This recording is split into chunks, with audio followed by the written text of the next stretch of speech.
The road never announces its intention. Every day, millions of motorcycle riders leave their homes believing they will return. Some are commuting to work. Some are racing professionally. Some are simply enjoying the ride. But history shows one constant truth. Motorcycles offer no forgiveness. This documentary does not exaggerate. It does not invent. It does not dramatize.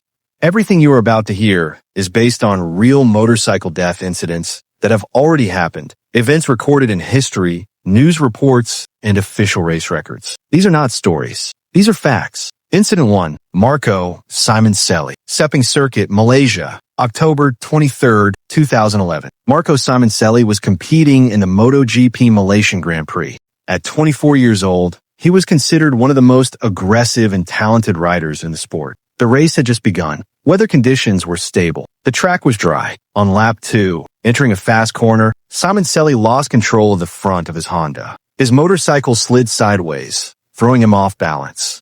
Instead of sliding off the racing line, Simoncelli's body remained directly in it. At racing speed, the riders behind him had less than a second to react. 2 motorcycles struck him before they could avoid the impact. The race was immediately red flagged. Medical teams arrived within seconds. Despite emergency intervention at the track and later at the circuit's medical center, Simoncelli was pronounced dead from his injuries. The incident shocked the entire motorsports world. This was not a street rider. This was not lack of experience. This was the highest level of motorcycle racing, and it still ended in death. Incident 2. Shoya Tomizawa. Misano World Circuit, Italy, September 5, 2010. Shoya Tomizawa was racing in the Moto2 World Championship. At 19 years old, he was widely seen as the future of Japanese motorcycle racing. During the race, Tomizawa's bike developed instability at high speed. As he exited a corner, the rear of the motorcycle lost grip. He was thrown from the bike and landed on the track. Multiple riders were approaching at race pace. There was no room and no time to avoid him. The collision occurred within seconds.